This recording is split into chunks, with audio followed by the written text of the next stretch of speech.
बिस्मिल्लाहिर्रहमानिर्रहीम। अल्लाहुम्मा सल्ली वसल्लिम अला नबीना मुहम्मदिन। अस्सलाम वालेकुम व्यूवर्स, कैसे हैं आप सब? अल्लाह ताला से दुआ है अल्लाह ताला हमेशा हम सबको अपनी रहमत के साए में रखे, आमीन सुम्मा आमीन। क्या आपके कबाब हार्ड बनते हैं, जूसी मज़ेदार नहीं होते?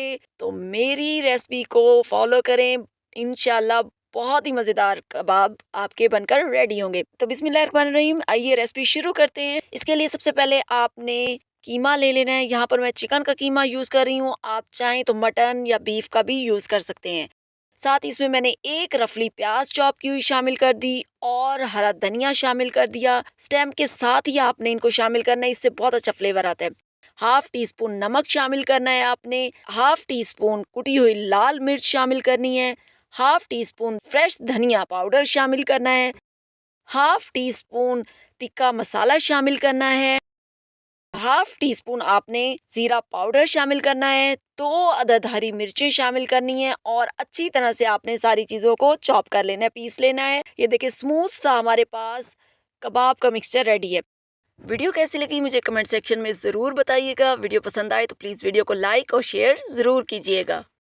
इसके बाद सिंपली आपने हाथों को ऑयल से ग्रीस करना है और कबाब की जो शेप आप देना चाहें आप उस शेप में इसको रेडी कर सकते हैं। इस स्टेज पर आप कबाब को फ्रीज भी कर सकते हैं। अब इम्पॉर्टेंट थिंग इसको फ्राई करने का तरीका है, जिसकी वजह से कबाब बहुत ज़्यादा हार्ड बनते हैं।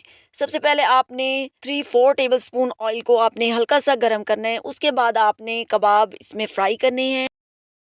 मीडियम फ्लेम पर आपने फ्राई करने हैं। आंच एक तो आपकी बहुत ज़्यादा लो नहीं होनी चाहिए, सेकंड बहुत ज़्यादा हाई नहीं होनी चाहिए।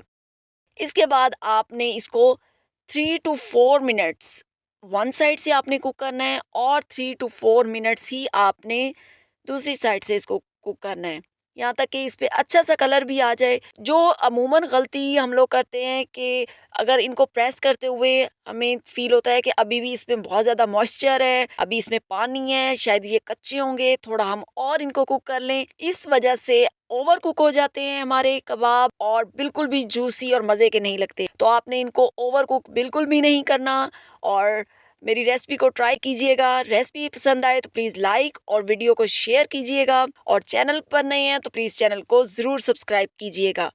आप ये कबाब बनाकर फ्रीज़ कर लें और गेस्ट आ जाएं अचानक से या शाम की चाय के लिए, फटाफट से निकालें और फ्राई करें और एंजॉय करें। तो ऐसी हेल्दी और मज़ेदार वीडियोस देखने के लिए मेरे चैनल को ज़रूर विज़िट करें। मिलते हैं नेक्स्ट वीडियो में, तब तक के लिए टेक केयर एंड अल्लाह हाफ़िज़।